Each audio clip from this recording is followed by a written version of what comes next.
တန်းကြဖို့တောက်ခံနေတာကိုသာတွေ့ရပါတယ်ခွက်ခောက်တဲ့အလုပ်ကိုတော့ဗိုလ်ချုပ်မင်းအောင်လှိုင်ကိုယ်တိုင်လဲနိုင်ငံတကာကိုဖုံးလိုက်ဆက်ပြီးတော့ခွက်ခောက်ပါတယ်ငလျင်လှုပ်တဲ့ပထမရက်မှာစကိုင်းတရားအသစ်ကြီးကိုပါယာယီပိတ်ထားလို့စကိုင်းကိုကူးမရတဲ့အချိန်မှာရဟတ်ရင်အသုံးပြုပြီးတော့ကယ်ဆယ်ရေးလှုပ်ပေးခဲ့တာမျိုးလုံးဝမရှိပါဘူးသူတို့အခုနောက်ပိုင်းမှာအသစ်တီထွင်အသုံးပြုတဲ့ပါရာမော်တာဆိုတာမျိုးတွေကိုအသုံးပြုပြီးတော့စားနပ်ရိက္ခာနဲ့ရေတွေပေးပို့တာမျိုးလည်းလုံးဝမရှိပါဘူးတရုတ်ပြည်ကနေပြီးတော့နောက်ဆုံးလာတဲ့ကယ်ဆယ်ရေးအဖွဲ့တစ်ဖွဲ့ကိုတောင်မှရဟတ်ရင်နဲ့လိုက်ပို့မပေးလို့ရန်ကုန်ကနေမန္တလေးကိုကားနဲ့တွားကြရတာမျိုးကိုလည်းအခုတွေ့ရပါတယ်အခုကပ်ဘေးကယ်ဆယ်ဖို့အတွက်လေရင်စီကိုတစ်စက်မှအသုံးမပြုပါဘူးစစ်တိုက်ဖို့လူတက်ဖို့အတွက်သုံးဖို့ရခြံထားပါတယ်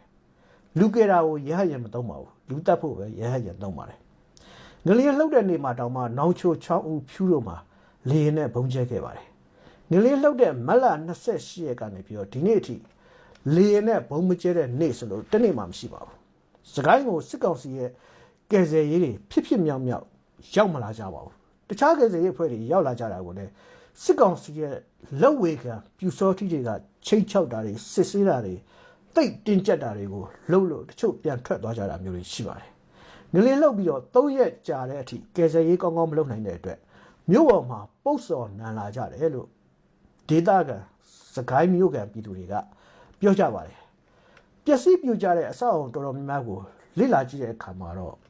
ကန်ထရိုက်တာတွေကျင့်ဝတ်ဖောက်ဖျက်လို့ပြိုကျရတဲ့အဆောက်အုံတွေတော်တော်များများရှိတယ်ဆိုတာကိုတွေ့ရပါတယ်တချို့အဆောက်အုံတွေကအဆောက်အုံအဟောင်းတွေတောင်မှမပြိုဘဲနဲ့အသစ်တွေကပြိုကျသွားတာတွေကိုလည်းတွေ့ရပါတယ်ကျွန်တော်တို့နိုင်ငံမှာမလုံသင့်တဲ့ဒီဇိုင်းပုံစံနဲ့